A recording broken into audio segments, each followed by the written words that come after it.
Je me demandais si ça servait à quelque chose d'être ici aujourd'hui comme animateur ou hier, en fait, parce que l'an dernier, j'ai eu l'impression, même la certitude qu'on était dans un cul-de-sac.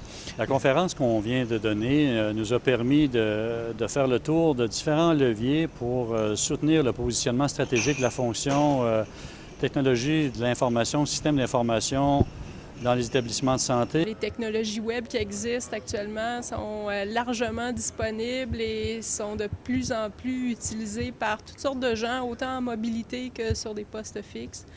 La formation, c'est pas juste des diplômes universitaires et des cours de formation continue, c'est aussi les lectures qu'on fait, c'est aussi les forums qu'on consulte sur le web, c'est le réseau qu'on se développe, à qui on peut poser des questions. L'idée qu'on puisse être davantage les maîtres d'œuvre de notre santé, qu'on se préoccupe davantage de l'information qui nous est donnée, que je puisse être porteur de cette information, de la transporter avec moi et la partager, pour moi, c'est un enjeu. De faire en sorte que si on a un patient qui nous est référé, on n'est pas obligé de recommencer le travail, de recommencer l'histoire médicale, de recommencer toutes sortes d'informations, de pouvoir avoir accès immédiatement à de l'information. C'est aussi un gros avantage pour le patient qui ne racontera pas son histoire 5-6 fois. Donc, on a un tournant important à prendre au Québec sur le traitement des maladies chroniques. C'est ça que notre rapport a voulu faire. Guidé par l'équipe des événements, sous le leadership de Lucie Pinard, on a, dans nos événements, décidé qu'on allait, au cours des prochaines années, faire d'énormes efforts pour réduire de façon importante notre empreinte environnementale. La Caisse veut de plus en plus faire des événements éco-responsables.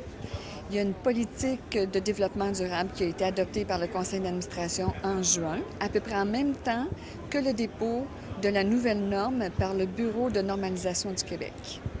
Un des trucs qui a été, qu'on a décidé de tester cette année, ici à Informatique Santé pour la première fois, c'est le concours Expo Éco.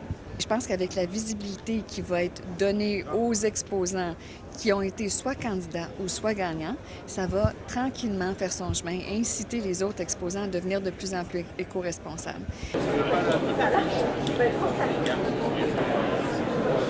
C'est bon, moi je vais passer au bureau.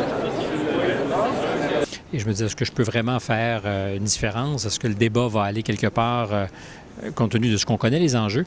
Bien oui, j'ai trouvé cette année qu'effectivement, on était plus candide et qu'il y a une réelle volonté de se secouer.